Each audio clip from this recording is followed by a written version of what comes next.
Baru menikah 1 minggu, aku langsung ditalak suamiku dan diduakan dengan wanita yang lebih cantik. Hanya karena wajahku kurang glowing. Namun selang beberapa tahun aku buat suamiku menyesal. Pagi itu, aku masih ingat betapa bahagianya aku ketika bangun di sisi lelaki yang kucintai. Arya, pria yang kini menjadi suamiku, sedang bersiap-siap di depan cermin. Wajahnya yang tampan, senyumnya yang menawan, membuatku yakin bahwa menikah dengannya adalah keputusan terbaik dalam hidupku. Aku tidak menyangka, hanya dalam waktu singkat, segalanya akan berubah. "Sayang, kamu masak apa pagi ini?" Tanyanya sambil mengenakan jam tangan. Aku bergegas ke dapur, menyiapkan sarapan sederhana. Nasi goreng dengan telur mata sapi. Tapi di balik senyumku, aku mulai merasakan sesuatu yang aneh. Arya tidak lagi memanggilku dengan penuh kasih seperti sebelum menikah. Nada suaranya dingin, seolah ada sesuatu yang mengganggu pikirannya. Ketika kami duduk di meja makan, aku mencoba membuka obrolan. "Arya, kamu suka nggak sama nasi gorengnya?" Tanyaku dengan harapan dia akan memujiku seperti biasanya. Arya hanya mengangguk pelan, lalu menatap layar ponselnya. Aku mencoba menahan air mata, berusaha memahami, mungkin dia lelah karena pekerjaan. Tapi hatiku tak bisa membohongi diriku sendiri. Ada sesuatu yang salah. Hari-hari berikutnya terasa seperti berjalan di atas pecahan kaca. Arya semakin sering pulang larut malam. Ketika kutanya, alasannya selalu pekerjaan. Namun, aroma parfum asing yang menempel di bajunya tidak bisa dia sembunyikan dariku. Seminggu setelah pernikahan kami, Arya pulang dengan wajah tegang. Aku duduk di ruang tamu, menunggunya seperti biasa. Namun kali ini dia tidak menyapaku. Dia hanya berdiri di depan pintu, tangannya menggenggam sebuah amplop putih. "Ini untuk kamu," katanya dingin, melemparkan amplop itu ke meja. Tanganku gemetar ketika membukanya. Kata-kata di atas kertas itu menghancurkan duniaku dalam sekejap. "Arya menceraikanku." "Arya, kenapa? Apa salahku?" Tanyaku dengan suara bergetar, air mata mulai mengalir di pipiku. Dia menghela napas panjang, seolah-olah aku adalah beban yang ingin dia lepaskan. "Maaf, Naila, aku nggak bisa. Aku butuh wanita yang lebih. Kamu baik, tapi aku nggak bisa terus berpura-pura." "Lebih apa, Arya? Apa karena aku nggak cantik seperti wanita lain?" Tanyaku, mencoba mencari penjelasan. Arya tidak menjawab, tapi tatapannya cukup untuk menjawab segalanya. Aku tahu dia sudah menemukan seseorang yang lain, seseorang yang mungkin lebih cantik, lebih menarik, dan lebih sempurna, setidaknya di matanya. Arya berbalik, menghindari mataku yang dipenuhi air mata. Dia berjalan ke kamar, mengambil koper yang sudah dia persiapkan entah sejak kapan. Aku hanya bisa berdiri di ruang tamu, tubuhku gemetar. Setiap langkah yang dia ambil terasa seperti pukulan. "Maaf, Naila, aku harap kamu bisa mengerti," ucapnya, tanpa menoleh. "Mengerti? Bagaimana aku bisa mengerti?" Aku mencintainya, menyerahkan segalanya untuk pernikahan ini, dan dalam 1 minggu dia menghancurkannya. Hanya 1 minggu. Pintu rumah tertutup. Aku terduduk di lantai, menangis sampai suara parau. Amplop putih itu masih ada di atas meja, menjadi simbol bagaimana hidupku yang semula penuh harapan kini berubah jadi kehancuran. Tidak ada orang yang aku bisa hubungi. Aku malu. Semua teman dan keluargaku tahu betapa aku mencintai Arya dan betapa bahagianya aku saat menikah dengannya. Sekarang, apa yang harus aku katakan? Aku menghabiskan malam itu dalam kegelapan, memeluk lututku di lantai. Pikiranku terus berputar, mencoba memahami apa yang salah denganku. Apakah benar hanya karena wajahku yang tidak glowing?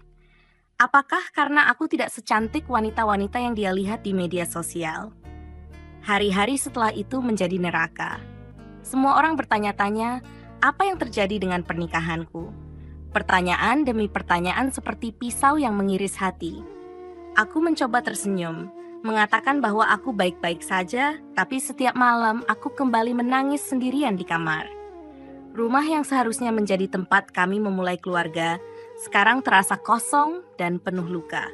Sementara itu, kabar tentang Arya dan wanita barunya mulai tersebar. Dia tidak lagi berusaha menyembunyikannya. Aku melihat foto-foto mereka di media sosial, menghadiri pesta, makan malam di restoran mahal, terlihat bahagia. Wanita itu memang cantik, dengan kulit wajah yang mulus dan tubuh sempurna. Aku menatap cermin, melihat bayanganku sendiri. Mata bengkak, kulit kusam, rambut yang tidak tertata. Aku membenci diriku sendiri. Namun di tengah kegelapan itu, ada sesuatu yang perlahan berubah dalam diriku. Aku mulai merasa lelah menjadi korban. Jika Arya memilih meninggalkanku karena penampilanku, maka aku akan menunjukkan padanya bahwa aku lebih dari itu. Aku akan membuktikan bahwa kebahagiaanku tidak tergantung pada pria yang mengkhianatiku. Aku mulai bangkit. Hari pertama terasa berat. Aku mendaftar ke pusat kebugaran, meskipun tubuhku terasa lemas. Aku mendatangi klinik kecantikan, sesuatu yang selama ini selalu aku anggap tidak perlu. Aku belajar merawat diriku, sesuatu yang sebelumnya aku abaikan karena terlalu sibuk berusaha menyenangkan Arya. Aku bekerja lebih keras di kantorku, membangun karier yang selama ini tertunda. Setiap langkah kecil yang aku ambil terasa seperti kemenangan. Aku tidak lagi membiarkan bayangan Arya menghantui hidupku. Waktu berlalu, dan perlahan aku mulai melihat perubahan. Wajahku bersinar, tubuhku lebih bugar, dan yang terpenting, aku merasa lebih percaya diri. Aku tidak lagi menangis setiap malam. Aku mulai tersenyum, menikmati hidupku yang baru. Hingga suatu hari, takdir mempertemukanku lagi dengan Arya. Dia datang ke sebuah acara yang aku hadiri, terlihat terkejut melihatku. Aku bisa melihat matanya tidak bisa berpaling dariku. Wanita yang berdiri di sampingnya tidak lagi terlihat seperti ancaman. Untuk pertama kalinya, aku merasa menang. Arya berdiri terpaku di tengah keramaian, matanya terus mengikuti setiap langkahku. Aku berpura-pura tidak memperhatikan, meski dari sudut mata, aku tahu dia sedang menatapku. Ketika dia akhirnya mendekat, aku tetap bersikap tenang. Aku tidak akan membiarkan hatiku runtuh seperti dulu. Naila, panggilnya pelan. Suaranya terdengar ragu. Aku menoleh, memberikan senyuman kecil yang tidak bisa dia tafsirkan. Lama tidak bertemu Arya, jawabku ringan. Seolah-olah dia hanyalah orang biasa yang pernah ku kenal. Dia terdiam beberapa detik, seolah mencari kata-kata yang tepat. Kamu berubah, katanya akhirnya. Ada nada tak percaya dalam suaranya. Aku hanya mengangkat bahu, menahan diri untuk tidak menunjukkan emosi. Waktu mengajarkan banyak hal, jawabku singkat. Arya terlihat ingin mengatakan sesuatu, tapi sebelum dia sempat, seseorang memanggilku dari jauh. Itu rekan kerjaku, seorang pria dengan senyum ramah yang selama ini sering membantuku. Aku menghampirinya, meninggalkan Arya yang masih berdiri di tempatnya. Setelah pertemuan itu, Arya mulai muncul lagi dalam hidupku. Awalnya aku mengabaikan semua pesannya. Dia bertanya kabar, mencoba memulai percakapan, tapi aku tidak tertarik. Lalu, suatu hari dia menelepon. Suaranya terdengar gugup, seperti seseorang yang tahu tidak seharusnya meminta apa yang akan dia katakan. Naila, aku ingin kita bicara. Aku ingin meminta maaf untuk semuanya. Aku terdiam. Bagian dari diriku ingin memutus sambungan itu, tapi ada rasa penasaran yang tak bisa kuabaikan. Aku mengatur pertemuan di tempat yang netral, sebuah kafe kecil di sudut kota. Ketika Arya datang, dia terlihat lebih tua dari yang kuingat. Garis-garis lelah di wajahnya mencerminkan sesuatu yang lebih dalam. Aku tahu aku tidak pantas minta maaf, tapi aku harus melakukannya. Aku salah. Aku bodoh meninggalkanmu, katanya. Aku menatapnya, mencoba mencari ketulusan di matanya. Dia tampak menyesal, tapi aku sudah belajar untuk tidak mudah percaya. Kenapa sekarang, Arya? Kenapa tidak dulu ketika aku masih memohon untuk dimengerti? Tanyaku dengan nada datar. Dia terdiam, menundukkan kepalanya. Wanita itu, dia meninggalkanku. Aku menyadari bahwa aku kehilangan sesuatu yang jauh lebih berharga, katanya akhirnya. Aku tertawa kecil meski tanpa humor. Jadi, kamu kembali karena kamu tidak punya pilihan lain. Arya menggeleng. Bukan begitu. Aku sadar aku mencintaimu, Naila. Aku butuh kamu. Kata-katanya membuat hatiku berdesir. Tapi aku tidak bisa membiarkan diriku terjatuh ke perangkap yang sama. Aku sudah terlalu jauh melangkah untuk kembali. Aku menatap Arya dengan tatapan yang tidak lagi dipenuhi rasa sakit atau dendam. Arya, aku sudah memaafkanmu, tapi aku tidak bisa kembali. Aku bukan lagi wanita yang dulu kamu tinggalkan. Aku bahagia dengan hidupku sekarang, dan aku tidak akan mengorbankan itu untuk siapapun. Arya terdiam. Aku bisa melihat kekecewaan di wajahnya. Tapi ini bukan tentang dia. Ini tentang diriku. Aku bangkit dari kursi, mengambil tas, lalu menatapnya untuk terakhir kalinya. Selamat tinggal, Arya. Aku meninggalkan Arya di sana, duduk sendirian di kafe dengan ekspresi penuh penyesalan. Rasanya seperti beban berat yang selama ini mengikatku akhirnya lepas.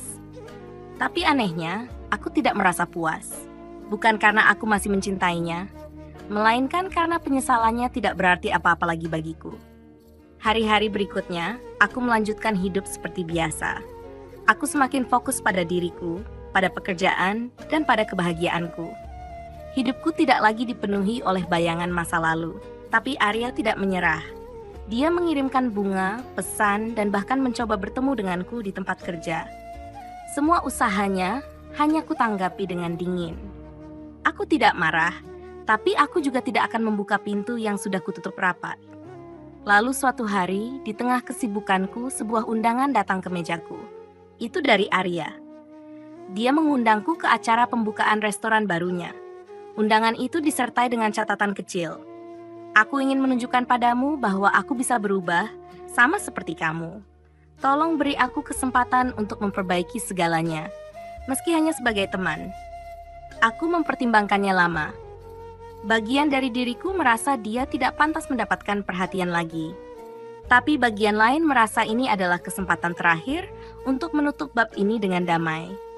Aku memutuskan untuk datang. Ketika aku tiba di acara itu, suasananya meriah.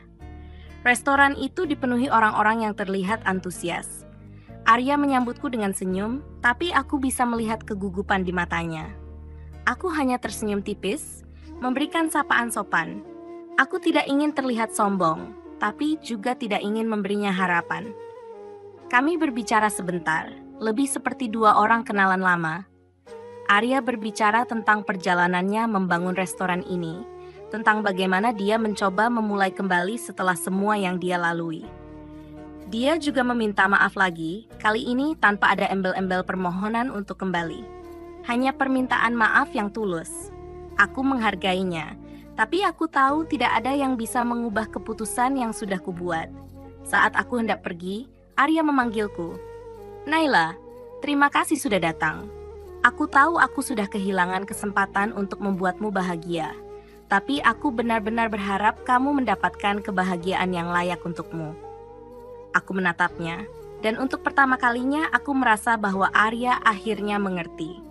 Bukan tentang mencoba kembali, bukan tentang memperbaiki hubungan, tapi tentang menerima konsekuensi dari keputusannya sendiri. Aku mengangguk pelan sebelum berjalan keluar, meninggalkan masa lalu yang akhirnya benar-benar bisa kututup. Waktu berlalu, dan aku merasa hidupku semakin tenang.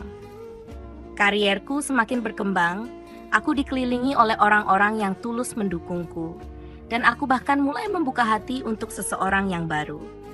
Tapi yang paling penting, aku menyadari bahwa kebahagiaan sejati tidak pernah bergantung pada orang lain. Itu datang dari dalam diriku sendiri ya.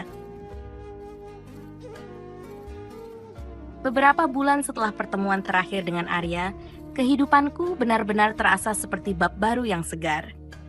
Aku mulai sering menghadiri acara-acara sosial, membangun koneksi baru, dan mengembangkan bisnis kecil yang selama ini hanya menjadi hobi, mendesain pakaian.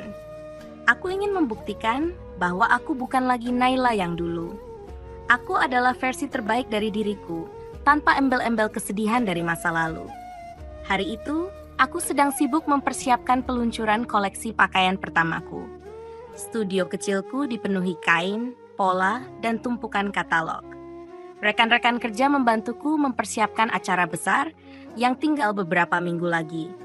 Aku merasa hidupku benar-benar bermakna, penuh gairah, dan tidak ada ruang untuk hal-hal yang membuatku terpuruk.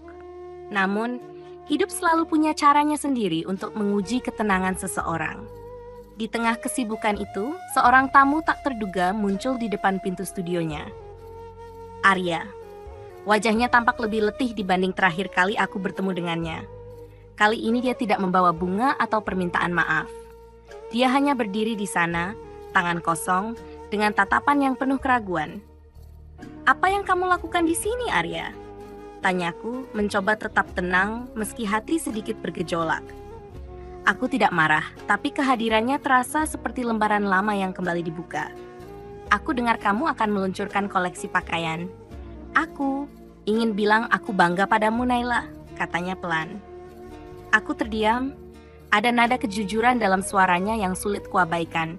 Tapi aku sudah tahu apa yang harus kulakukan. Aku tidak akan membiarkan masa lalu kembali menguasai hidupku. "Terima kasih, Arya. Tapi aku tidak butuh pengakuanmu untuk merasa bangga pada diriku sendiri," jawabku sambil mencoba tidak terdengar terlalu dingin. Dia mengangguk, seolah-olah dia sudah menduga aku akan berkata seperti itu. "Aku tahu, aku hanya ingin melihatmu sukses. Aku tahu aku tidak punya hak untuk berada di sini, tapi aku ingin mengatakan bahwa aku benar-benar menyesal." Aku menarik napas panjang, lalu mengangguk pelan. "Penyesalan itu milikmu, Arya. Aku harap kamu bisa memaafkan dirimu sendiri, seperti aku sudah memaafkanmu sejak lama." Dia menatapku, matanya berkaca-kaca, lalu berbalik dan pergi. Aku berdiri di sana, menyaksikan sosoknya menghilang di balik pintu. Untuk pertama kalinya, aku merasa benar-benar bebas. Bebas dari rasa sakit, bebas dari harapan palsu, dan bebas dari bayangan masa lalu. Hari peluncuran koleksi pakaianku tiba. Aula besar yang kusewa penuh dengan tamu, dari rekan bisnis hingga media. Aku berdiri di belakang panggung, menyaksikan para model berjalan di atas runway dengan mengenakan desain-desainku. Tepuk tangan memenuhi ruangan, dan untuk pertama kalinya dalam hidupku, aku merasa semua perjuanganku terbayar. Ketika aku berjalan ke atas panggung untuk memberikan pidato, aku melihat wajah-wajah yang mendukungku, teman-teman, keluarga, dan bahkan beberapa orang asing yang terpukau dengan karyaku. Tapi satu wajah menarik perhatianku. Di sudut ruangan, berdiri seorang pria yang selama ini diam-diam mendukungku. Pria yang menjadi bagian dari timku, yang selalu ada ketika aku membutuhkan seseorang untuk berbicara. Setelah acara selesai, dia menghampiriku dengan senyum hangat. "Naila, aku tahu ini bukan waktu yang tepat, tapi aku ingin bilang sesuatu." Aku mengangguk, menatapnya dengan rasa ingin tahu. "Apa itu?" Dia terdiam sejenak, lalu berkata dengan nada penuh kejujuran, "Aku bangga padamu, dan kalau kamu mengizinkan, aku ingin menjadi bagian dari hidupmu, lebih dari sekadar rekan kerja." Aku terkejut, tapi tidak menolaknya. Aku tersenyum kecil, lalu berkata, "Kita lihat kemana ini akan membawa kita. Hidup tidak lagi tentang Arya, tentang masa lalu, atau tentang pembuktian. Hidupku adalah tentang diriku sendiri, tentang kebahagiaan yang kutemukan, dan tentang perjalanan yang terus berlanjut." Setelah acara peluncuran koleksi pakaianku, hidup terasa seperti mimpi yang menjadi kenyataan. Pesanan terus berdatangan, namaku mulai dikenal di dunia fashion, dan aku merasa segalanya berjalan sesuai dengan rencana. Tapi kehidupan, seperti biasa, selalu punya cara untuk menghadirkan kejutan, baik dan buruk. Suatu hari, ketika aku sedang sibuk di studio, sekretarisku, Dita, masuk dengan wajah tegang. "Kak Naila, ada seseorang yang ingin bertemu. Katanya ini penting." Aku mengangkat alis, bingung siapa yang akan datang tanpa janji terlebih dahulu. "Siapa?" tanyaku sambil melipat kertas desain yang sedang kukerjakan. Dita tampak ragu lalu menjawab, "Dia bilang dia istri Arya." Aku terdiam. "Istri? Bukankah Arya pernah bilang wanita itu meninggalkannya?" Pikiranku langsung dipenuhi berbagai pertanyaan, tapi aku mencoba tetap tenang. Bawa dia masuk. Beberapa saat kemudian, seorang wanita masuk. Dia mengenakan gaun mewah dan riasan sempurna. Kecantikannya benar-benar mencolok, tetapi ekspresinya penuh emosi yang sulit diartikan. "Naila, aku ingin berbicara denganmu," katanya tanpa basa-basi. Suaranya terdengar gemetar, seperti seseorang yang berusaha keras menyembunyikan rasa sakit. Aku mengangguk, mempersilahkannya duduk. "Silakan, apa yang ingin kamu bicarakan?" Dia menarik napas panjang lalu berkata, "Aku tahu ini mungkin terdengar aneh, tapi aku butuh bantuanmu. Arya, dia masih mencintaimu. Kata-kata itu membuatku terdiam sejenak. Aku menatapnya, mencoba memahami maksud di balik permintaannya. Maaf, tapi aku tidak mengerti. Apa yang sebenarnya kamu inginkan dariku? Dia menggigit bibirnya, jelas merasa tertekan. Arya tidak pernah berhenti membicarakanmu. Bahkan setelah aku menikah dengannya, dia terus menyebut namamu. Aku tahu dia menyesal meninggalkanmu, tapi aku tidak bisa hidup dengan bayang-bayangmu. Aku ingin kamu bicara padanya, membuatnya sadar bahwa dia harus melanjutkan hidup. Aku lelah menjadi istri yang selalu dibandingkan denganmu. Kata-katanya seperti cambuk yang memukulku. Aku tidak pernah berniat menjadi bagian dari hidup Arya lagi, apalagi mengganggu pernikahannya. Aku sudah lama melepaskan Arya. Aku tidak tahu apa yang ada di pikirannya, tapi aku tidak punya alasan untuk terlibat lagi. Ini adalah urusan kalian, bukan urusanku. Wanita itu menundukkan kepala, matanya berkaca-kaca. Aku mohon, Naila. Aku mencintainya. Aku tahu dia salah, tapi aku ingin mempertahankan pernikahan kami. Aku tidak tahu harus berbuat apa lagi. Aku menghela napas panjang. Aku mengerti perasaanmu, tapi aku tidak bisa membantu. Satu-satunya orang yang bisa menyelesaikan ini adalah Arya sendiri. Bicaralah dengannya, minta dia untuk memilih dan menghormati pilihan itu. Wanita itu menatapku dengan penuh harap, tapi aku tetap pada pendirianku. Setelah dia pergi, aku merasa cemas. Aku sudah menutup bab Arya dalam hidupku, tapi kenapa dia masih saja mencoba kembali? Apa dia tidak sadar bahwa segala sesuatu yang telah dihancurkannya tidak bisa diperbaiki begitu saja? Tidak lama setelah kejadian itu, konflik baru muncul dari arah yang sama sekali tidak kuduga. Salah satu klien besar yang memesan koleksiku menuduhku menjiplak desain. Tuduhan itu mulai menyebar di media sosial, membuat namaku tercoreng. Aku tahu tuduhan itu tidak benar, tapi membuktikan diriku tidak bersalah bukanlah hal yang mudah. Aku mulai menerima pesan-pesan bernada negatif, bahkan beberapa kontrak kerja dibatalkan. Aku merasa semua kerja keras yang telah kulakukan selama ini berada di ambang kehancuran. Di saat seperti ini, aku benar-benar diuji, tapi aku tidak bisa mundur. Aku menyewa seorang pengacara, mengumpulkan semua bukti desain asliku, dan memutuskan untuk melawan. Di tengah perjuangan ini, aku mulai melihat siapa saja yang benar-benar mendukungku dan siapa yang hanya ada di sisiku saat aku berada di puncak. Sementara itu, Arya kembali menghubungiku. Kali ini dia memohon untuk bertemu, mengatakan bahwa dia ingin menjelaskan sesuatu yang penting. Aku menolak, tapi Arya tidak menyerah. Dia bahkan menghubungi rekan-rekanku, mencoba mencari tahu keberadaanku. Kehadirannya semakin mengganggu, dan aku mulai merasa bahwa konflik ini tidak hanya tentang masa laluku dengannya, tetapi juga tentang bagaimana dia mencoba merusak stabilitas hidupku yang baru. Di saat yang bersamaan, pria yang selama ini mendukungku, yang mulai menjadi bagian penting dalam hidupku, mulai merasa frustrasi dengan situasi ini. Naila, kamu harus mengambil keputusan. Arya tidak akan berhenti kalau kamu terus membiarkannya berada di orbitmu. Aku tidak pernah membiarkannya, bantahku. Dia yang terus datang ke hidupku tanpa aku inginkan. Tapi kamu juga tidak mengambil tindakan tegas. Jika kamu benar-benar ingin melindungi dirimu, kamu harus menutup pintu itu rapat-rapat. Bahkan jika itu berarti kamu harus menghadapi masalah yang lebih besar. Aku tahu dia benar. Tapi apa yang harus kulakukan? Apapun pilihanku, aku merasa konflik ini belum akan berakhir. Semakin hari, tekanan semakin terasa. Tuduhan plagiarisme itu merusak reputasiku di industri yang baru saja kutapaki. Beberapa klien besar membatalkan pesanan mereka, sementara media sosial dipenuhi komentar miring tentang diriku. Aku tahu ini adalah ujian, tetapi menghadapi semuanya sendirian terasa melelahkan. Di tengah badai itu, Arya kembali muncul. Kali ini dia datang ke studionya tanpa pemberitahuan. Wajahnya kusut, seperti seseorang yang sudah terlalu lama hidup dalam kekacauan. Dia mengetuk pintu dengan keras, mengabaikan tatapan rekan-rekanku yang bingung melihatnya. "Arya, apa yang kamu lakukan di sini?" Tanyaku tajam saat membuka pintu. Kita harus bicara, Naila, katanya. Suaranya tegas tapi penuh kegelisahan. Aku sudah bilang aku tidak mau bicara denganmu lagi. Pergilah, balasku dingin. Tapi Arya tidak bergerak. Dia berdiri di sana, menatapku dengan mata yang penuh permohonan. Ini penting. Tolong hanya 5 menit saja, pintanya. Aku menghela napas, merasa ini adalah keputusan buruk. Tapi daripada dia membuat keributan lebih besar, aku memutuskan untuk mendengarkannya.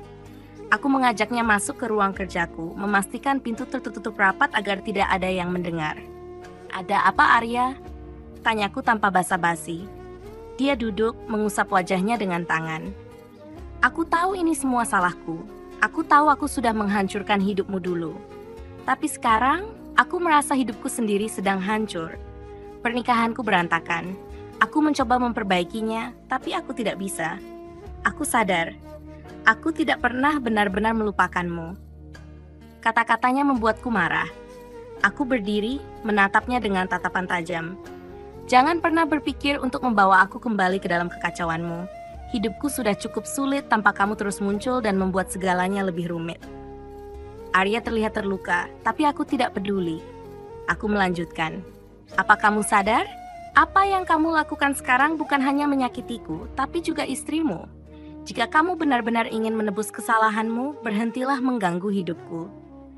Dia terdiam, menunduk. Tapi sebelum dia bisa mengatakan apa-apa, ponselku berdering. Itu pengacaraku. Aku mengangkat telepon, meninggalkan Arya yang masih duduk di sana. Naila, aku punya kabar baik. Suara pengacaraku terdengar lega. Kami menemukan bukti bahwa tuduhan plagiarisme itu palsu. Orang yang menuduhmu sebenarnya menggunakan desainmu sebagai inspirasinya tanpa izin, lalu mencoba membalikkan fakta. Aku merasa lega untuk pertama kalinya dalam beberapa minggu. Terima kasih. Apa langkah selanjutnya? Kami akan membawa ini ke pengadilan jika mereka tidak menarik tuduhannya dan meminta maaf secara terbuka. Aku akan mengirimkan detailnya segera, katanya sebelum menutup telepon. Aku kembali ke ruang kerja, di mana Arya masih duduk. Aku tidak punya waktu untuk ini, Arya. Pergilah. Dia berdiri tampak ragu. Naila, aku hanya ingin kamu tahu bahwa aku menyesal. Dan aku benar-benar berharap kamu menemukan kebahagiaan, meskipun itu bukan bersamaku. Tanpa menunggu jawabanku, Arya pergi. Aku menghela napas panjang, merasa beban di pundakku sedikit berkurang. Tapi aku tahu ini belum selesai. Beberapa hari kemudian, tuduhan plagiarisme resmi dicabut. Orang yang menuduhku akhirnya meminta maaf di depan publik setelah diancam dengan bukti hukum. Media sosial yang sebelumnya dipenuhi komentar negatif mulai berbalik mendukungku. Aku mendapatkan kembali kepercayaan diriku dan mulai memulihkan reputasiku di industri. Namun badai berikutnya datang dari arah yang tidak kuduga. Wanita yang mengaku sebagai istri Arya datang lagi. Kali ini dia membawa kabar mengejutkan. Arya mengajukan cerai, katanya dengan mata merah dan suara serak. Dia bilang dia ingin memperbaiki hidupnya. Tapi aku tahu itu karena dia ingin mengejar kamu. Aku terkejut. Apa maksudmu? Aku tidak pernah memintanya untuk melakukan itu. Aku tahu, katanya pelan. Tapi dia tidak akan berhenti. Dia terobsesi denganmu dan aku tidak tahu harus berbuat apa. Aku merasa marah sekaligus kasihan. Arya tidak hanya mengacaukan hidupnya sendiri, tapi juga hidup orang lain. Aku tahu aku harus mengambil langkah tegas untuk menghentikan ini semua. Aku akan berbicara dengannya. Tapi bukan untuk membicarakan perasaan atau masa lalu. Aku akan memastikan dia tahu bahwa hidupku tidak ada lagi hubungannya dengan dia. Kataku tegas. Aku tidak tahu apa yang akan terjadi setelah ini. Tapi satu hal yang pasti, aku tidak akan membiarkan masa laluku menghancurkan masa depanku lagi. Aku harus menyelesaikan semua ini, sekali dan untuk selamanya. Pertemuan dengan Arya akhirnya tidak bisa dihindari. Aku memilih restoran kecil yang sepi untuk bicara dengannya, tempat di mana tidak ada mata yang memperhatikan dan telinga yang mendengar. Aku tiba lebih dulu, duduk dengan gelas kopi yang tidak kusentuh. Jantungku berdegup kencang, bukan karena cinta, tapi karena amarah yang selama ini kutahan. Arya datang dengan wajah yang penuh harap, namun terlihat lelah. Dia berjalan ke arahku dengan langkah ragu, lalu duduk tanpa berkata apa-apa. Aku memulai pembicaraan tanpa basa-basi. Kenapa kamu tidak bisa berhenti, Arya? Kamu menghancurkan hidupmu sendiri, istrimu, dan sekarang mencoba merusak milikku lagi? Tanyaku. Nadaku dingin, tapi tegas. Dia menatapku dengan mata yang dipenuhi penyesalan. Aku tidak bisa melupakanmu, Naila. Tidak peduli seberapa keras aku mencoba, bayanganmu selalu ada. Aku sadar aku salah, tapi aku tidak tahu bagaimana cara melanjutkan hidup tanpa kamu. Kata-katanya menyakitkan, bukan karena aku masih mencintainya, tapi karena egoismenya begitu nyata. Arya, kamu tidak mencintaiku. Kamu mencintai apa yang tidak bisa kamu miliki. Itu bukan cinta, itu obsesi. Dia mencoba memotong, tapi aku tidak memberinya kesempatan. Kamu tahu kenapa aku bisa melanjutkan hidup? Karena aku memutuskan untuk berdamai dengan kenyataan. Aku tidak hidup untuk masa lalu Arya. Kamu harus melakukan hal yang sama. Arya terdiam, bibirnya bergetar, matanya mulai berkaca-kaca. Aku sudah mencoba, Naila. Tapi tidak ada yang seperti kamu. Tidak ada yang bisa membuatku merasa hidup seperti kamu. Aku menghela napas panjang, mencoba menahan emosi yang mulai memuncak. Itu masalahmu, Arya. Bukan tugasku untuk memperbaiki hidupmu. Aku sudah cukup menderita karena keputusan egoismu dulu. Sekarang, kamu tidak punya hak untuk menyeretku ke dalam kekacauanmu lagi. Aku tahu aku salah, Arya berbisik. Suaranya nyaris tak terdengar, tapi aku hanya ingin satu kesempatan lagi. Aku sudah berpisah dari istriku. Aku akan melakukan apa saja untuk membuktikan bahwa aku pantas untukmu. Kata-katanya memicu kemarahan yang selama ini kutahan. Aku berdiri, menatapnya tajam. Berhenti, Arya. Berhenti mengejarku. Kamu pikir dengan meninggalkan istrimu, aku akan menerimamu kembali? Itu tidak akan pernah terjadi. Hidupku sudah bahagia tanpa kamu, dan aku tidak akan membiarkan kamu merusaknya lagi. Dia terkejut dengan nada suaraku yang tegas.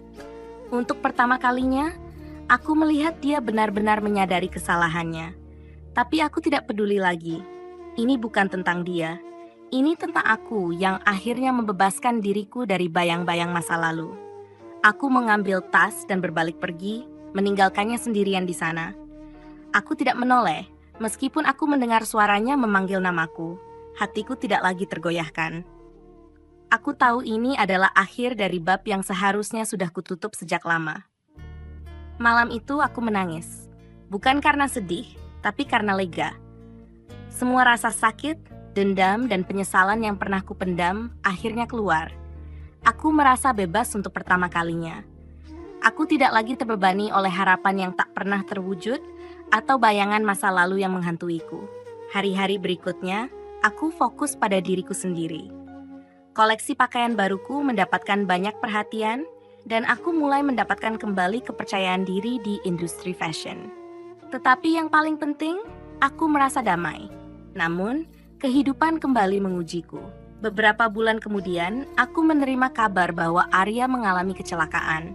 Mobilnya menabrak pembatas jalan di malam yang hujan. Aku ragu untuk datang menjenguknya, tapi rasa kemanusiaanku tidak bisa membiarkannya begitu saja. Ketika aku tiba di rumah sakit, Arya terbaring di ranjang dengan beberapa perban di tubuhnya. Matanya terbuka perlahan saat melihatku masuk. Naila? Aku berdiri di sampingnya, menatapnya tanpa emosi. Aku datang bukan untukmu, Arya. Aku datang karena aku ingin memastikan kamu baik-baik saja, agar kamu bisa melanjutkan hidupmu. Tapi ini adalah terakhir kalinya aku ada di sini. Dia menatapku dengan mata yang penuh penyesalan. Aku mengerti. Aku hanya ingin bilang, terima kasih. Aku mengangguk, lalu pergi tanpa menoleh. Di luar ruangan, aku merasa lega. Ini adalah langkah terakhirku untuk benar-benar melupakan segalanya. Aku tahu Arya bukan lagi bagian dari hidupku, dan aku siap untuk melangkah maju tanpa beban. Hidup tidak pernah mudah, tapi aku tahu aku lebih kuat dari sebelumnya. Dan meskipun masa lalu mencoba menghantuiku, aku tidak akan membiarkan apapun menghentikan langkahku. Aku adalah Naila yang baru, dan aku tidak lagi takut pada apapun. Beberapa minggu setelah kunjunganku ke rumah sakit, hidupku kembali stabil. Arya tidak lagi mencoba menghubungiku. Aku mendengar dari salah satu kenalanku bahwa dia akhirnya pindah keluar kota untuk memulai hidup baru. Meski rasa lega itu hadir, ada bagian kecil di hatiku yang berharap dia benar-benar menemukan kedamaian. Bukan untukku, tapi untuk dirinya sendiri. Namun, kehidupan tidak pernah berhenti memberikan kejutan. Satu sore, ketika aku sedang mempersiapkan koleksi baru untuk pameran internasional pertamaku, aku menerima telepon dari nomor tak dikenal. Awalnya aku ragu untuk mengangkatnya, tetapi sesuatu membuatku akhirnya menjawab. "Selamat sore, ini Naila," sapaku formal. Suara seorang wanita terdengar di seberang. Nada bicaranya tegas, tetapi ada emosi yang tersembunyi. "Naila, ini Alina, istri Arya." Aku terdiam sesaat. "Ada apa, Alina?" "Aku tahu kamu mungkin tidak ingin mendengar kabar ini, tapi Arya, dia meninggal semalam," katanya dengan suara bergetar. Aku merasa waktu seolah berhenti. Meskipun aku tidak lagi memiliki perasaan untuk Arya, berita ini tetap mengejutkan. "Apa yang terjadi?" tanyaku pelan. "Dia mengalami komplikasi setelah kecelakaan itu. Aku pikir dia sudah pulih, tapi ternyata ada masalah yang tidak kami sadari. Aku hanya ingin memberitahumu karena dia sering menyebutmu di hari-hari terakhirnya," jawab Alina dengan suara yang semakin pelan. Aku tidak tahu harus berkata apa. Aku hanya duduk diam, membiarkan kata-katanya tenggelam di pikiranku. Setelah beberapa detik hening, aku menjawab, "Terima kasih sudah memberitahuku, Alina. Aku ikut berduka untuk kehilanganmu." Alina menghela napas panjang sebelum menutup telepon. Setelah panggilan itu, aku duduk diam di studio, membiarkan emosi yang bercampur aduk menguasai pikiranku. Ada rasa lega bahwa semua konflik akhirnya selesai, tetapi juga ada rasa bersalah yang samar. Apakah aku terlalu keras padanya? Apakah aku tidak memberinya kesempatan untuk memperbaiki diri? Namun, aku tahu tidak ada gunanya memikirkan hal itu. Arya telah pergi, dan yang tersisa hanyalah kenangan. Aku memilih untuk mengingatnya bukan sebagai seseorang yang menghancurkan hidupku, tetapi sebagai pelajaran berharga yang membentuk diriku menjadi lebih kuat. Beberapa bulan kemudian, pameran internasional pertamaku menjadi sukses besar. Koleksiku dipuji oleh kritikus dan mendapatkan perhatian dari media global. Aku diundang ke berbagai acara, menerima penghargaan, dan bahkan ditawari kerjasama dengan merek-merek ternama. Di tengah euforia itu, aku bertemu dengan seseorang yang tidak pernah kuduga akan menjadi bagian penting dalam hidupku. Dia adalah seorang investor yang awalnya ingin mendanai proyekku. Namanya Adrian. Penampilannya sederhana, tetapi sikapnya yang rendah hati dan pengertiannya terhadap duniaku membuatku merasa nyaman. Kami mulai bekerja sama dan dari sana, hubungan kami perlahan berkembang. Adrian bukan hanya pendukung dalam pekerjaanku, tetapi juga seseorang yang membantuku melihat hidup dengan sudut pandang baru. Dia tidak pernah mencoba mengubahku, tetapi selalu ada untuk mendukungku apapun yang terjadi. "Kenapa kamu begitu percaya padaku?" tanyaku suatu malam ketika kami sedang makan malam bersama. Adrian tersenyum, menatapku dengan mata yang penuh kehangatan. "Karena aku melihat seseorang yang tahu apa artinya bertahan. Kamu adalah inspirasi, Naila. Kamu tidak hanya membangun hidupmu kembali, tapi kamu melakukannya dengan cara yang membuat orang lain ingin mengikutimu." Kata-katanya menyentuh hatiku. Untuk pertama kalinya dalam waktu yang sangat lama, aku merasa benar-benar dicintai. Bukan karena masa laluku, bukan karena apa yang kulakukan, tetapi karena siapa aku. Hidupku yang dulu penuh luka, kini telah berubah menjadi sesuatu yang indah. Aku tidak pernah berpikir bahwa aku akan sampai di titik ini, tetapi aku bersyukur atas setiap langkah yang telah membawaku ke sini. Meskipun masa lalu akan selalu menjadi bagian dariku, aku tahu sekarang bahwa masa depan adalah tempat di mana aku bisa benar-benar hidup. Dan aku siap untuk menjalani setiap momennya dengan sepenuh hati. Hubunganku dengan Adrian berkembang pesat, namun hidup selalu memiliki cara untuk menguji kita. Di tengah kebahagiaan yang mulai kurasakan, muncul seorang pria misterius yang mengaku sebagai mantan rekan bisnis Arya. Namanya Evan, seorang pria yang karismatik tetapi menyimpan aura kelam di balik senyumnya. Suatu hari, Evan tiba-tiba muncul di kantorku tanpa pemberitahuan. Dia memperkenalkan dirinya dengan sopan, tetapi nada bicaranya terasa penuh teka-teki. "Nona Naila," katanya sambil duduk tanpa dipersilakan, "saya datang untuk membicarakan sesuatu yang mungkin tidak Anda duga." Aku mengerutkan kening. "Apa maksud Anda?" Evan menyandarkan tubuhnya ke kursi, menatapku dengan tajam. "Arya meninggalkan utang besar kepada saya sebelum dia meninggal. Dan saya tahu sebelum semuanya berakhir, dia mencoba mendekati Anda. Saya hanya ingin memastikan apakah Anda memiliki hubungan bisnis atau finansial dengannya." Pertanyaan itu membuatku terkejut. Tidak, Arya tidak pernah meminta bantuan finansial dariku. Dan jika dia memiliki utang, itu sepenuhnya urusannya, bukan milikku. Evan tersenyum tipis, tetapi senyumnya lebih menyerupai ancaman. "Tentu saja, tetapi utangnya sangat besar, Nona Naila.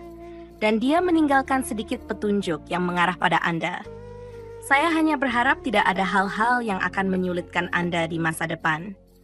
Aku tahu itu adalah ancaman terselubung, tetapi aku tidak menunjukkan ketakutanku. Saya tidak ada hubungannya dengan urusan Arya. Kalau Anda punya bukti, silakan bawa ke pengadilan. Tapi jika Anda hanya ingin menggangguku, saya sarankan Anda berhenti. Evan berdiri, menepuk jasnya dengan santai. "Baiklah, saya hanya ingin memastikan posisi Anda. Tapi jangan salah paham, saya akan kembali jika saya menemukan sesuatu." Dengan senyuman dingin, dia pergi. Pertemuan itu meninggalkan rasa tidak nyaman. Aku tidak pernah tahu Arya memiliki masalah keuangan sebesar itu, apalagi hingga melibatkan orang seperti Evan. Namun, aku bertekad untuk tidak membiarkan masa lalu menghancurkan apa yang telah kubangun. Aku berbicara dengan pengacaraku dan memastikan semua dokumen terkait usahaku bersih dari keterlibatan Arya. Di sisi lain, hubungan dengan Adrian tetap hangat, tetapi dia mulai merasa ada sesuatu yang menggangguku.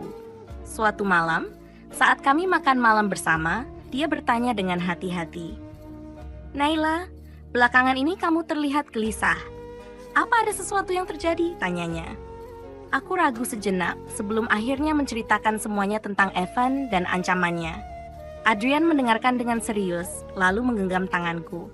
"Kamu tidak perlu menghadapi ini sendirian.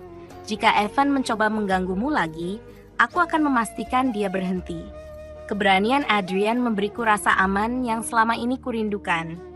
Namun, aku tahu Evan bukan orang yang mudah dihadapi. Beberapa hari kemudian, dia muncul lagi. Kali ini membawa dokumen yang membuatku benar-benar kejut. "Arya memalsukan tanda tangan Anda di beberapa perjanjian," katanya sambil menyerahkan dokumen itu. "Dan sayangnya, ini membuat Anda terlihat memiliki keterlibatan langsung dalam utangnya." Tanganku gemetar saat membaca dokumen itu.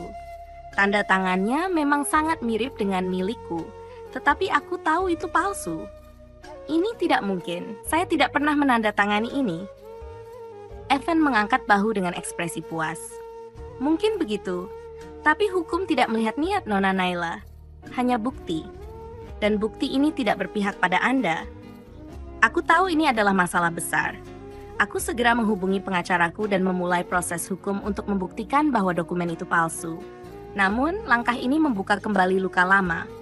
Nama Arya kembali mencuat di media dan aku menjadi sorotan lagi. Kali ini sebagai mantan istri yang diduga terlibat dalam skandal utang.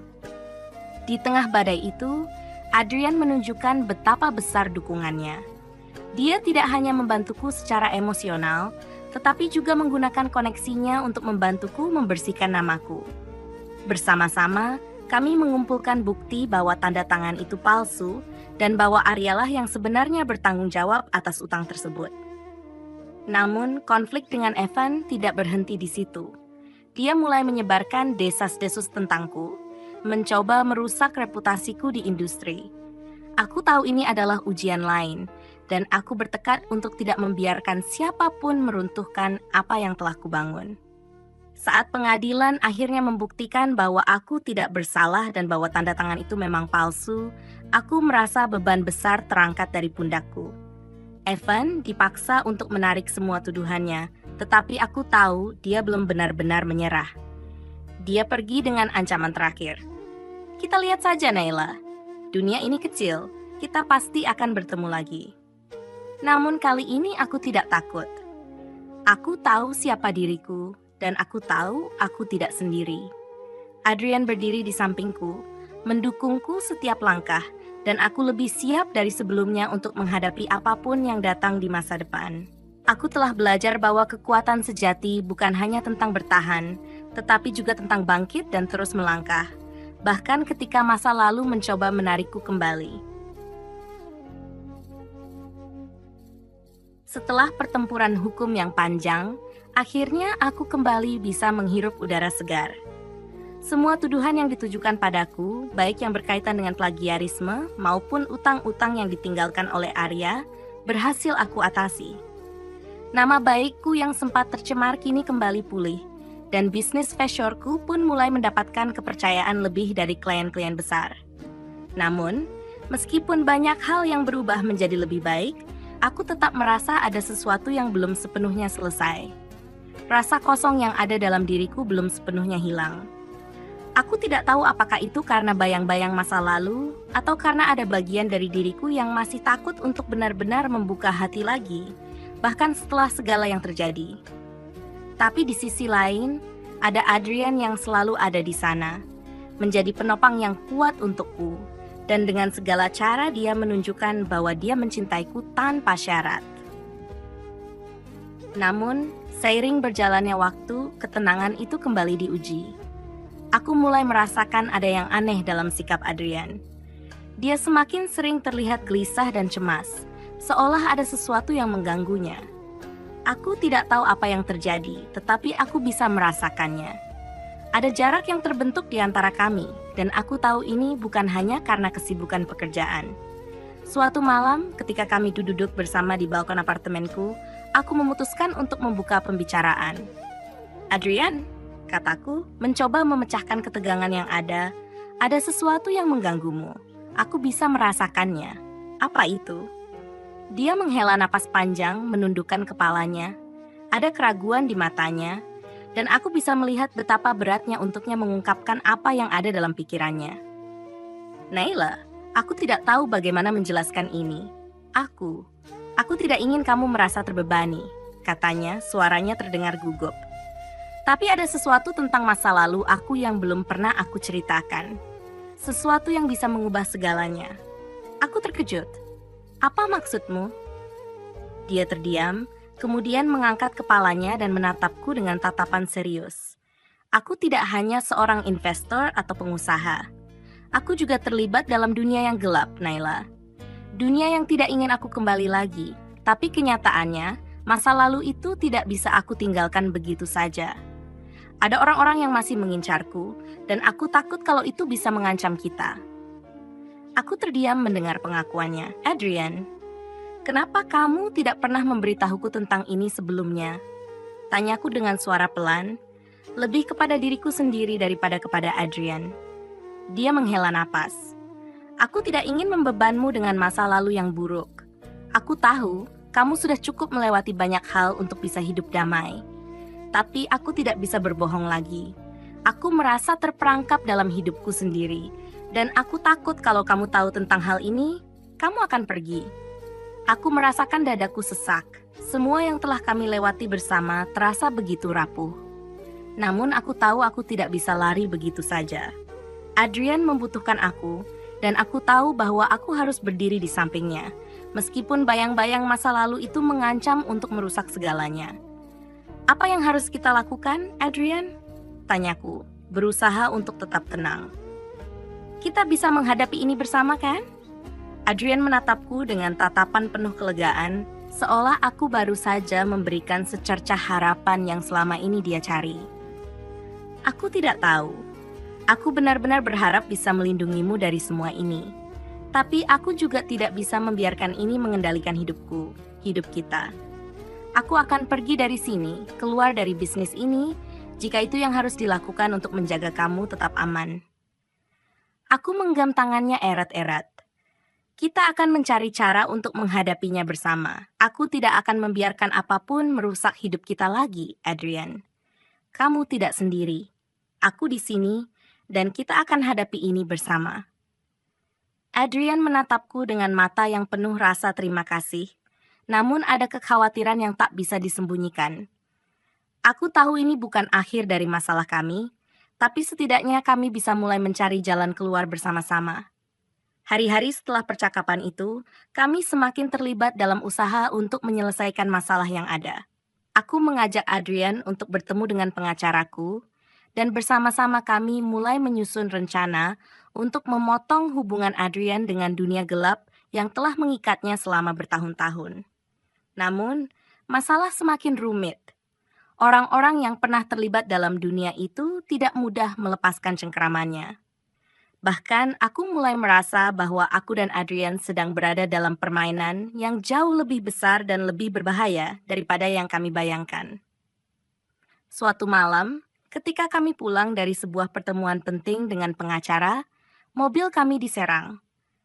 Aku dan Adrian terjebak di dalam mobil yang dikepung oleh beberapa pria yang mengenakan masker.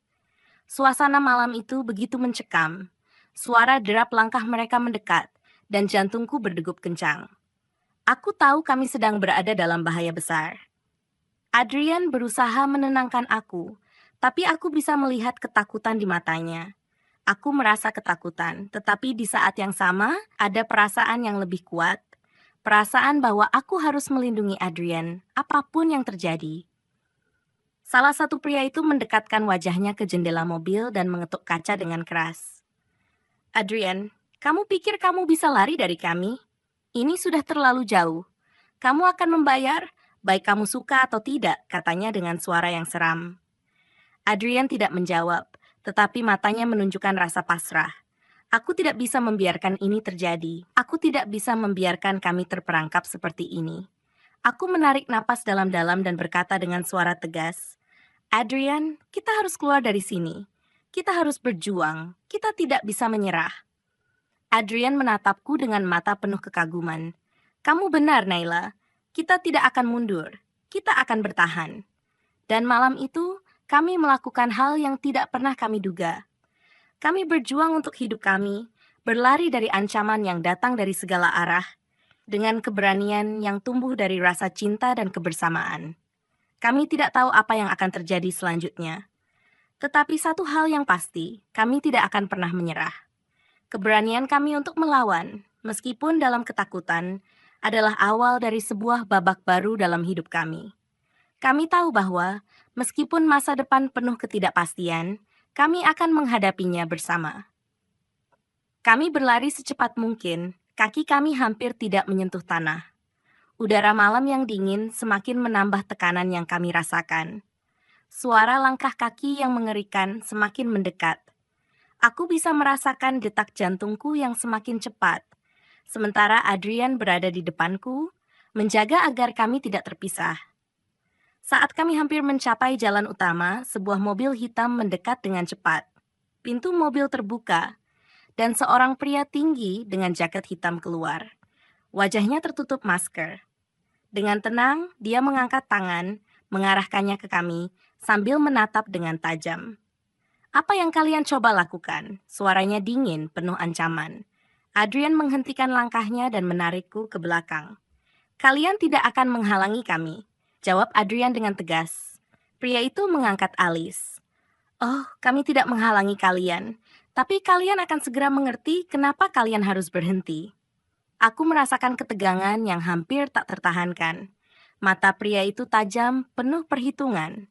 Di belakangnya, beberapa orang lain juga keluar dari mobil, bergerak mendekat dengan gerakan yang penuh keyakinan. Kami terjebak. Aku tidak ingin masalah dengan kalian, kata Adrian berusaha tetap tenang. Apa yang kalian inginkan?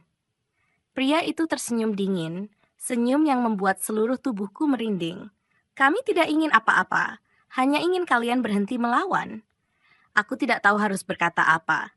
Ada sesuatu dalam suara pria itu yang membuatku merasa bahwa kami tidak akan bisa melarikan diri begitu saja. Tapi, aku tidak ingin Adrian merasa sendirian. Kami harus melawan, apapun yang terjadi. Aku meraih tangan Adrian, berbisik dengan cepat. Kita tidak bisa menyerah begitu saja. Adrian menatapku, wajahnya serius. Dia tahu kami tidak bisa mundur. Kamu benar, katanya dengan suara rendah. Kita harus keluar dari sini, apapun yang terjadi. Tapi sebelum kami bisa bergerak lebih jauh, satu dari pria itu melangkah maju dan menghalangi jalan kami. Dia mengangkat tangan, menunjukkan senjata yang sudah dipegang erat. Adrian berdiri tegak, namun wajahnya menunjukkan kekhawatiran yang jelas. Jangan coba-coba, katanya berusaha menjaga jarak. Pria itu hanya tertawa pelan.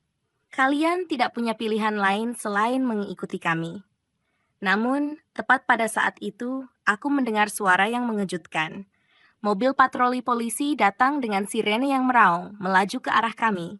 Semua orang yang menghalangi jalan kami terlihat panik, berlari untuk menyelamatkan diri. Aku hampir tidak percaya apa yang aku lihat. Keberuntungan sepertinya berpihak pada kami. Mobil-mobil polisi berhenti dengan cepat, memblokir jalan mereka. Sejumlah petugas bersenjata turun dengan gerakan cepat mengarahkan senjata ke arah mereka yang mencoba melarikan diri. Kami berdiri kaku melihat ketegangan yang terjadi di sekitar kami. Petugas polisi berlari mendekat dan pria yang tadi menghalangi jalan kami mengangkat tangan, menyerah tanpa perlawanan. Polisi segera mengamankan situasi, menanyakan beberapa hal kepada kami. Aku dan Adrian menjelaskan kejadian yang baru saja terjadi, dan setelah beberapa waktu kami dibebaskan. Namun, meskipun polisi berhasil menangkap beberapa dari mereka, kami tahu bahwa ancaman ini belum selesai. Orang yang mengirim mereka masih ada di luar sana. Setelah beberapa saat, salah seorang petugas yang lebih senior mendekat kepada kami, dan dengan suara serius dia berkata, "Kalian berdua beruntung. Kelompok ini terlibat dalam sindikat besar yang selama ini beroperasi di bawah radar. Mereka terlibat dalam banyak aktivitas ilegal yang berhubungan dengan bisnis yang kalian jalani." Aku dan Adrian saling bertukar pandang. Ini bukan hanya masalah pribadi lagi. Kami terjebak dalam jaringan yang jauh lebih besar daripada yang kami bayangkan. Adrian menarik napas panjang, kemudian menatapku. Aku tidak akan membiarkan mereka menghancurkan hidup kita, Naila. Kita akan hadapi ini. Aku menggenggam tangannya erat. Kita akan selesaikan ini bersama, Adrian. Kita tidak akan mundur. Meski tahu tantangan yang ada di depan kami tidak mudah, aku merasa lebih kuat. Kami telah menghadapi begitu banyak rintangan, dan tidak ada yang akan menghentikan kami sekarang. Tetapi di balik keberanian itu, aku tahu ada ancaman yang akan terus membayangi kami. Tapi apapun yang terjadi, kami akan terus berjuang. Tidak ada lagi yang bisa menghentikan kami. Ketegangan yang kami rasakan setelah insiden itu tidak kunjung hilang. Meskipun polisi telah menangkap beberapa orang yang terlibat, aku dan Adrian tahu bahwa mereka hanya bagian dari jaringan yang jauh lebih besar. Seiring berjalannya waktu, rasa takut semakin membayangi kami. Namun kami berdua bertekad untuk melawan. Kami memutuskan untuk mencari tahu lebih banyak tentang sindikat yang mengincar kami. Setiap langkah kami terasa penuh perhitungan. Seolah-olah musuh kami selalu berada satu langkah di depan. Tidak ada yang bisa kami percayai, bahkan orang-orang terdekat sekalipun. Semua orang di sekitar kami terlihat penuh rahasia, dan kami tahu kami harus berhati-hati dalam setiap keputusan yang kami ambil. Suatu malam, ketika aku dan Adrian sedang menyusun rencana untuk bertemu dengan seseorang yang mungkin memiliki informasi tentang kelompok itu, ponselku berdering. Nomor yang muncul di layar tidak dikenal, tetapi aku merasa ada yang aneh. Aku menjawabnya dengan hati-hati. Naila, aku tahu apa yang sedang kamu coba lakukan. Suara itu terdengar begitu familiar. Evan, aku terdiam. Tubuhku merinding mendengar suaranya. Evan, apa yang kamu inginkan?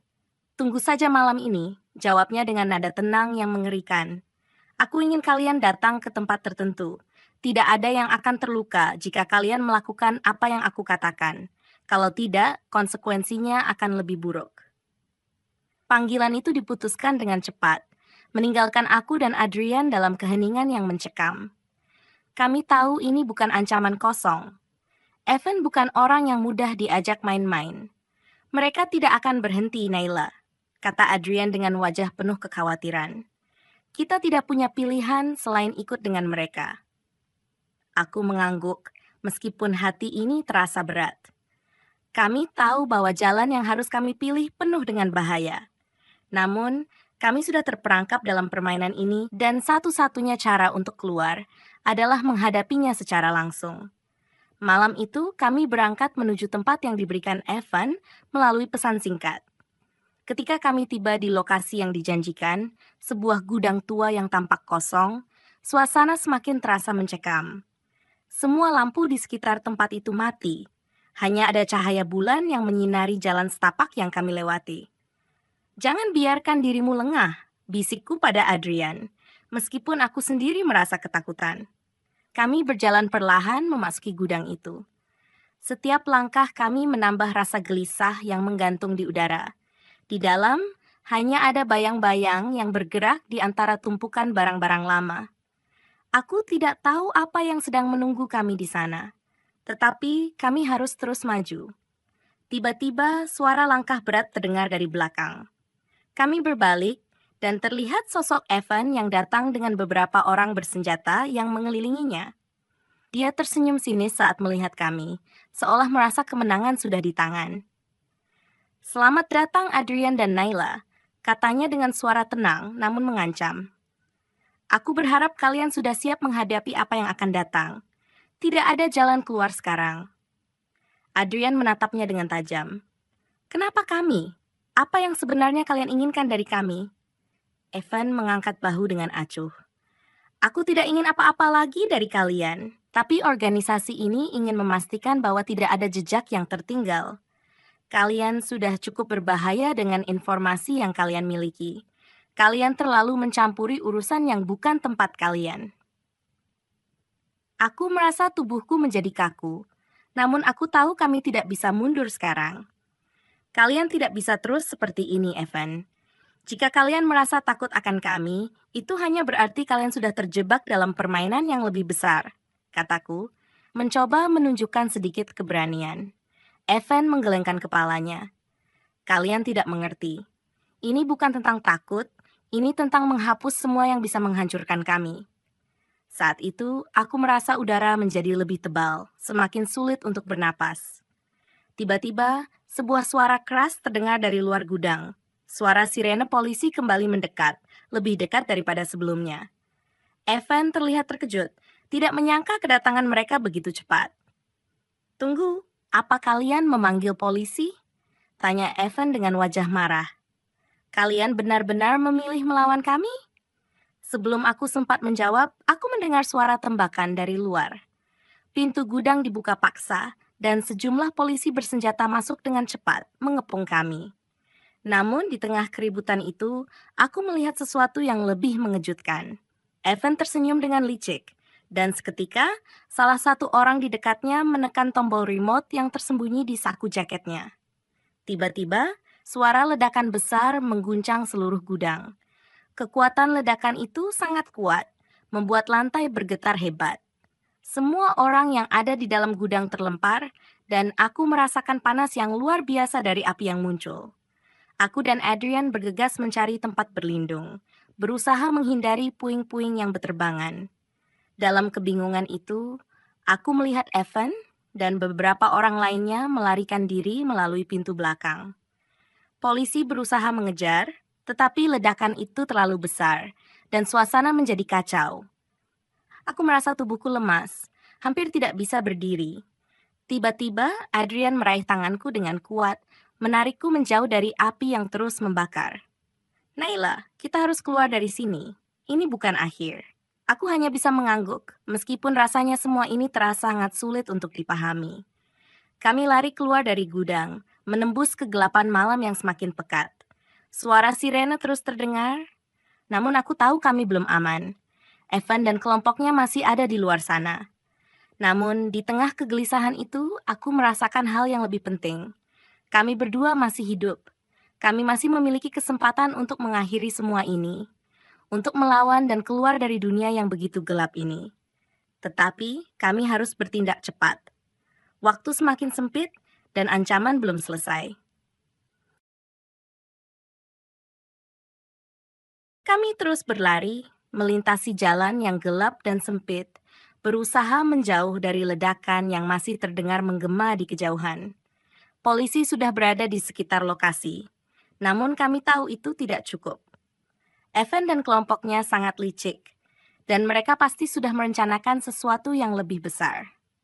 Adrian menggenggam tanganku lebih erat, seperti ingin memastikan bahwa aku masih ada di sisinya. Aku bisa merasakan getaran ketegangan dalam tubuhnya. Kita tidak bisa bertahan selamanya seperti ini, Naila, katanya dengan suara yang dipenuhi keputusasaan. Mereka akan terus mengejar kita. Aku menatapnya dengan mata penuh tekad. Kita harus mencari cara untuk melawan mereka, Adrian. Kalau kita terus berlari, kita tidak akan pernah bebas.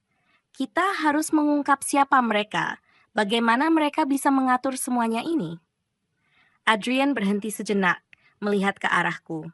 Wajahnya tampak lebih lelah daripada sebelumnya, namun ada secercah harapan di matanya. Apa yang kamu pikirkan? Aku menarik napas panjang, mencoba merangkai rencana dalam pikiranku. Kita harus mencari bukti yang bisa menjatuhkan mereka. Ada seseorang yang tahu lebih banyak tentang kelompok ini. Aku yakin kita bisa mencari informasi dari orang itu. Kami berdua tahu betul bahwa itu bukan hal yang mudah, tetapi tidak ada pilihan lain. Kami harus bergerak cepat sebelum mereka menemukan kami lebih dulu. Dengan langkah hati-hati, kami menuju ke tempat yang sudah kami sepakati untuk bertemu dengan informan kami. Seorang pengusaha kecil yang ternyata punya hubungan dengan jaringan Evan. Kami tidak tahu seberapa besar perannya, tetapi dia satu-satunya orang yang mungkin bisa memberi kami petunjuk lebih lanjut. Setelah berjalan beberapa blok, kami sampai di sebuah kafe kecil yang terletak di ujung jalan. Kafe itu tampak sepi, dengan hanya beberapa pengunjung yang duduk di meja. Kami duduk di pojok, jauh dari pandangan. Beberapa menit kemudian, seorang pria parubaya dengan jaket kulit datang dan duduk di meja kami. Wajahnya serius, namun matanya menyiratkan kecemasan. Kalian datang lebih cepat dari yang aku perkirakan, katanya menatap Adrian dan aku bergantian. Tapi kalian benar-benar nekat. Apa yang kamu tahu tentang kelompok ini? Tanya Adrian tanpa basa-basi. Kami butuh informasi. Setiap detail yang kamu punya. Pria itu mengangguk pelan. Aku tahu kalian terjebak dalam sesuatu yang jauh lebih besar dari yang kalian pikirkan. Evan adalah bagian dari sindikat besar yang mengontrol banyak sektor di kota ini, termasuk bisnis-bisnis legal dan ilegal. Mereka punya koneksi yang sangat kuat, bahkan di pemerintahan dan kepolisian.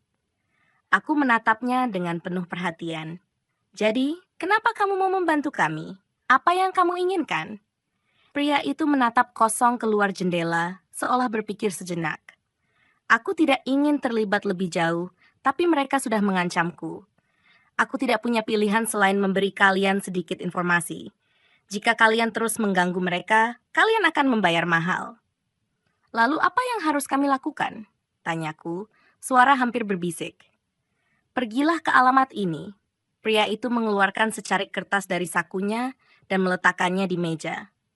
Tempat itu adalah salah satu gudang mereka yang tidak terdaftar. Kalau kalian ingin tahu siapa yang sebenarnya mengendalikan mereka, itu tempat yang tepat. Tapi ingat, sekali kalian masuk, tidak ada yang bisa menjamin kalian akan keluar hidup-hidup. Adrian mengambil kertas itu dan menyimpannya dengan cepat. Terima kasih. Kami akan melakukan apa yang harus dilakukan. Pria itu menatap kami sekali lagi, seolah memberi peringatan terakhir. Ingat, sekali kalian masuk ke dunia mereka, tidak ada jalan mundur. Kami berdiri dan keluar dari kafe itu, bergegas menuju mobil. Setiap langkah kami terasa lebih berat dari sebelumnya, tapi kami tahu ini adalah satu-satunya kesempatan yang kami miliki. Kami tidak bisa lagi lari. Saat kami tiba di lokasi yang diberi petunjuk oleh pria itu, aku merasa ketegangan memuncak. Gudang itu tampak sepi, seperti tempat yang sudah lama ditinggalkan. Tidak ada tanda-tanda kehidupan, hanya suara angin yang berhembus di antara tumpukan barang-barang yang tak terpakai. Kami melangkah dengan hati-hati, semakin dekat ke dalam gelap-gelapan yang menyelimuti tempat itu. Di dalam, tidak ada suara apapun, hanya keheningan yang semakin mencekam. Tapi tiba-tiba, ada suara langkah kaki yang terdengar dari dalam gudang. Aku dan Adrian saling berpandangan, siap untuk bertindak. Kami sudah sampai terlalu jauh untuk mundur. Tiba-tiba, dari balik tumpukan kotak, muncul sosok yang kami kenali. Itu adalah Evan, dengan tatapan yang penuh dengan kebencian. Di belakangnya, ada dua pria bersenjata yang siap menghadapi kami. "Kenapa kalian datang ke sini?" tanya Evan. Suaranya tenang, namun penuh ancaman. "Kami tidak akan mundur begitu saja," jawab Adrian dengan suara tegas. "Kamu bisa mengancam kami, tapi kamu tidak akan pernah bisa mengendalikan kami." Evan tertawa pelan, seolah mempermainkan kami.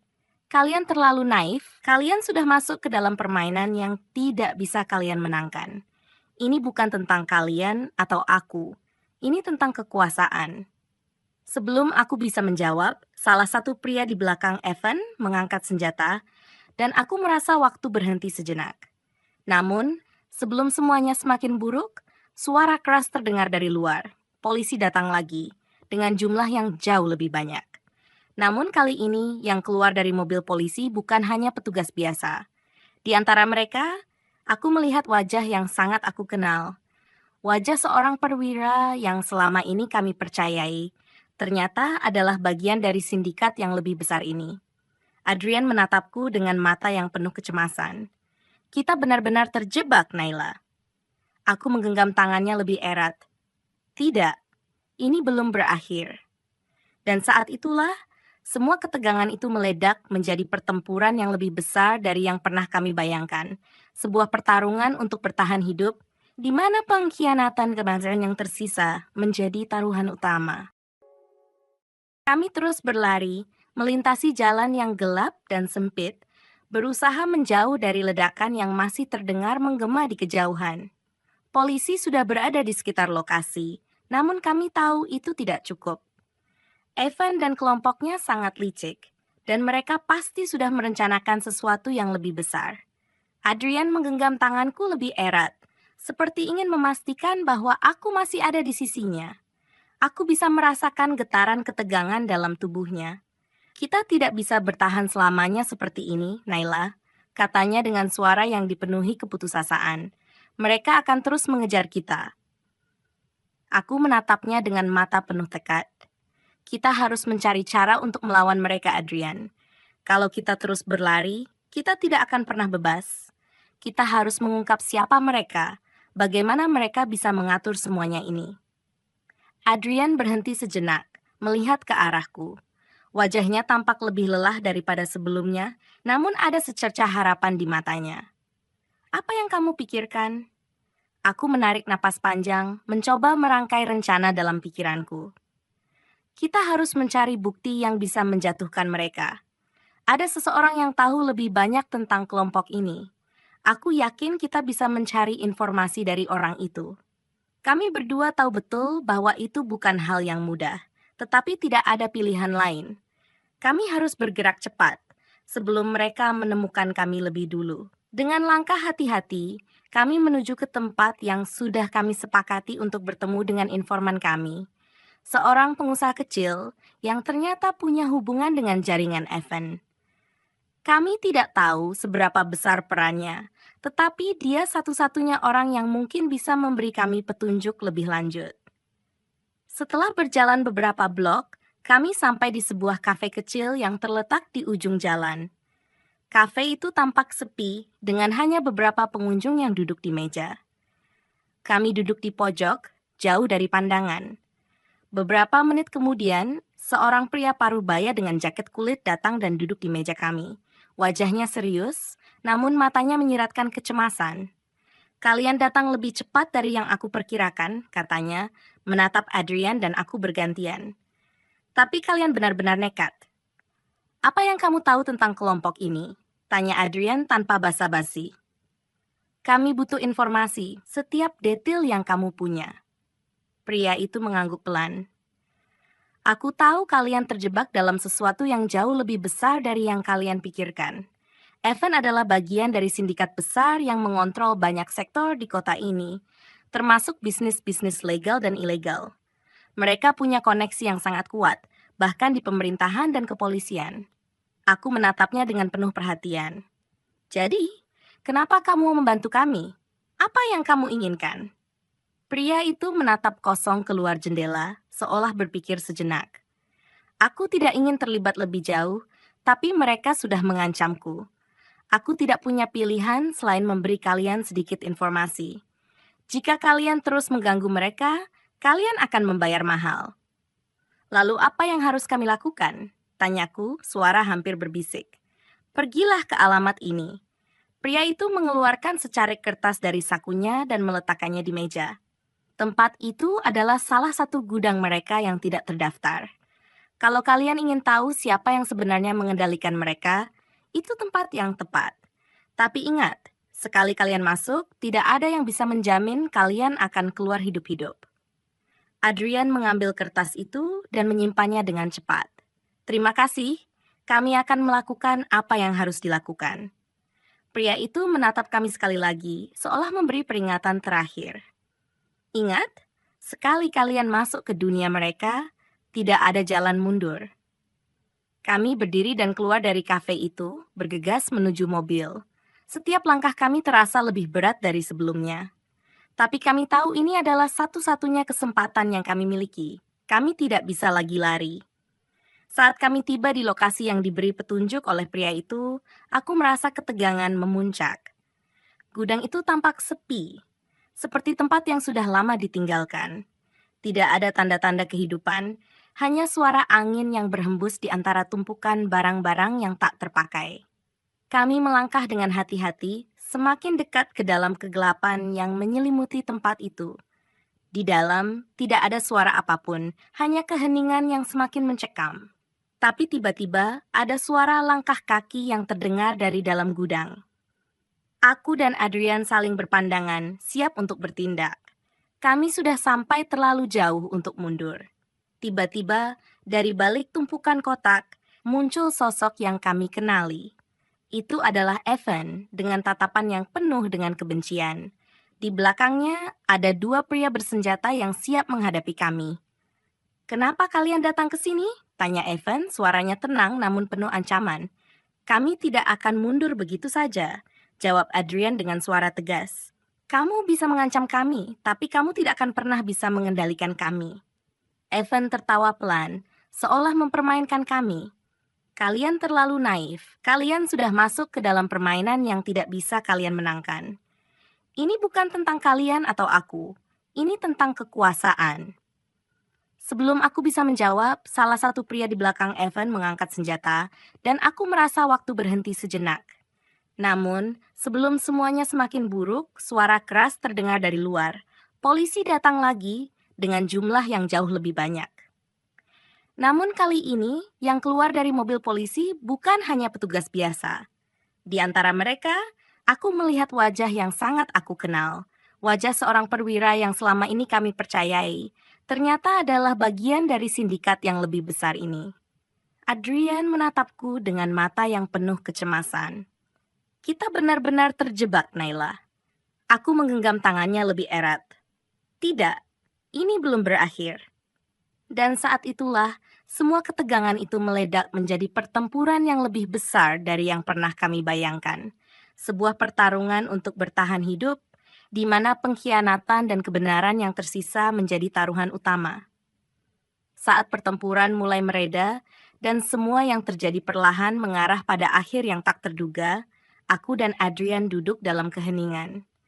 Keringat dingin membasahi tubuh kami, tetapi yang kami rasakan lebih banyak adalah kelelahan dan keputusasaan.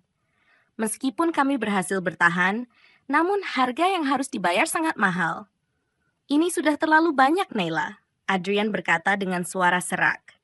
"Aku tidak tahu lagi bagaimana kita bisa keluar dari semua ini." Aku menatapnya dengan lembut, menggenggam tangannya lebih erat. "Kita sudah melalui banyak hal, Adrian. Tidak ada yang bisa kita ubah sekarang. Yang penting adalah kita terus berjuang. Kita tidak bisa menyerah." Adrian menundukkan kepala seolah merenung. "Aku menyesal, Naila. Aku seharusnya lebih berhati-hati. Aku tidak ingin kamu terlibat dalam semua ini. Aku tersenyum tipis. Kita tidak bisa kembali ke masa lalu, Adrian. Semua yang terjadi sudah terjadi. Yang bisa kita lakukan sekarang adalah melanjutkan hidup kita dengan lebih bijaksana. Kami duduk berdua memandang langit yang mulai gelap, seperti menyadari bahwa pertempuran yang paling besar masih akan datang. Tetapi kami tahu, dalam hati kami, bahwa kami tidak akan menghadapi itu sendirian. Kami akan terus bersama saling mendukung meskipun dunia ini penuh dengan ketidakpastian. Sebagai penutup, aku ingin mengingatkan bahwa dalam hidup ini tidak ada perjalanan yang sempurna. Kita seringkali dihadapkan pada pilihan-pilihan sulit dan tantangan yang membuat kita meragukan diri sendiri. Tetapi, seperti yang kami alami, kekuatan untuk bangkit datang dari dalam diri kita sendiri. Jangan pernah biarkan kegagalan mengalahkanmu. Hadapilah setiap rintangan dengan keberanian, dan percayalah bahwa setiap langkah kecil yang kita ambil, setiap keputusan yang kita buat, membawa kita lebih dekat ke arah yang benar. Terima kasih telah mengikuti perjalanan ini. Semoga kisah ini mengingatkan kita bahwa di balik setiap tantangan, ada kesempatan untuk tumbuh dan menjadi lebih baik.